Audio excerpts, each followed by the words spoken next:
which fought back. But there does seem to be a check. I mean, I guess the narrative in this movie, it's good, but it does bounce all over the place, I guess this does. But the tone never feels too off to me. No, I just think that the movie, it's not, you know what you're getting for. It's a teenage sex comedy. You know, I don't know how else we can cut that. The way you got to review it is for a teenage sex comedy, not Election, I guess. You got to kind of look at the genre and see if it's good for that. Do you agree? Yeah, totally. Got it. So if you're giving this a grade, the sex comedy grade, R-rated sex comedy grade, what would you give it? This definitely gets an A+. Yeah, I mean, it checks all the boxes, right? Yeah, and everything about this movie. And it doesn't mean that, like, I have a theory that all these movies exist, and this isn't our world that all these sex comedies take place in. There's a different timeline that is for these movies, because this isn't the real world, I guess, that they exist in. So I just looked at them as a separate world that has a bunch of really odd stuff going on at all times in them. But yeah, so that's it.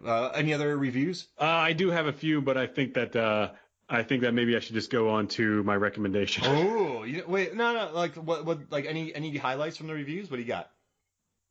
The overall feeling of the different reviews was that they either liked it, they were kind of like, nah, or they hated it. Peter Travers for Rolling Stone, he was kind of like, about this movie.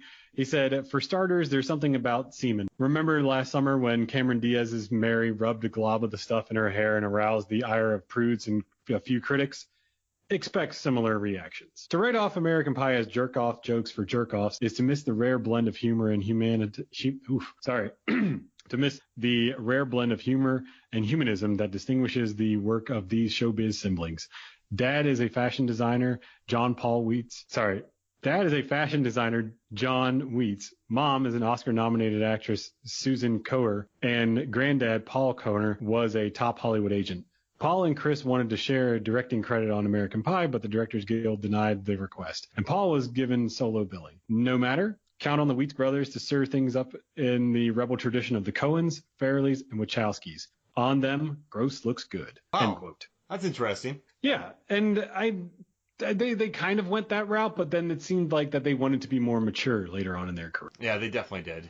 But they made some. I mean, they came up with some successful stuff, though. I mean, I love About a Boy. I don't know if you've watched that. I have not. Oh, it's good. There's a scene where, so Hugh Grant is this kind of man. He is a man-child who's living off the royalties of a song that his father wrote, and he's having this conversation with Rachel Weisz. And during this conversation, he realizes that she's as far out of his league as possible. And it's just a really neat moment in the movie where he thinks he kind of has it all figured out. Then he meets somebody. He's like, whoa. This is not. He's like, I need to get better. It's a good moment. And they also did like In Good Company with Topher Grace and Paul did that. That's another fun movie that has a really solid Rotten Tomato or Tomato Meter score. So they find earnestness in things. They have a tone for sure. I don't know about New Moon because I don't remember that movie. Oh, I love New Moon. I love all the Twilight movies. I watched them all. I watched them all recently. Again, I just love them. I don't know. People have issues with Twilight. I say, as far as vampire movies go, look at the vast majority of vampire films, okay? We were in Italy, and this movie was on almost every night, and so we would just put it on with Italian dub, and it makes it seem so much better. It's so much more dramatic in Italian. Like, it wasn't subtitled, so it was kind of funny listening to all the different accents portraying the actors. It made it seem a lot better. Wow. If I spoke Italian, I bet I'd love it. I just love the drama, the flair that they added to the stuff, but... No, I'm glad that they found success off this. And, I mean, it's tough, too, because you make this movie, and Mena Suvari said it, too. I read an interview with her. Her first two movies, big movies, were American Beauty and this. I mean, big films. So she's like, oh, yeah, I guess every movie you're in makes $100 million and wins Best Picture. But no, they all continued on. It's cool. And I'm looking forward to covering the next three. Hell yeah. All right, so what's your recommendation, Chris Kelly? I do believe I need my theme song. Oh, yeah. There it is. Chris Kelly recommendations. So my recommendations, as I've said before, they are, if you consider this podcast to be the main course, my recommendations are going to be more of like a wine or a beer that complements it. It's not directly related, but it goes along with it. And I only have one, and it is 1983's Class. I'm not sure if you've seen this one, Mark. No, I never even heard of it. Okay, so the basic storyline is that a country boy gets a scholarship to go to a classy prep school, and then he meets his roommate is this guy who's kind of like this preppy, high-class person, and it's his mission to get Jonathan is the country boy, Skip is the high-class guy, and Skip thinks that it's his mission to make Jonathan to lose his virginity. So during a trip to Chicago, Jonathan just kind of lets him go, and Skip winds up hooking up with a beautiful older woman, and he really starts to like her, and she starts to like him, only to find out that this beautiful woman that he really starts to like and she likes him is Skip's mom. Oh, wow. And this is Rob Lowe and Andrew McCarthy and Jacqueline Bisset. That's awesome. Yeah, it's not quite the teenage sex comedy. It's more of a drama than anything else, but it does have some really good laughs, and it's also a lot of fun. It's definitely a movie that you can check out and just have some fun with. Nice. All right, yeah, I like that. That's a good cast, man. I dig it. Yeah, I remember seeing this movie on Comedy Central when Comedy Central first started back in the mid-'90s, and they would play like any movie. And I don't know if anyone else remembers Comedy Central back in the days before South Park, but they literally played any comedy movie in general. And remember, they had their 8-minute commercial breaks on 8 minutes on the dot, and sometimes it was in the middle of a sentence you would get a commercial break. I remember that.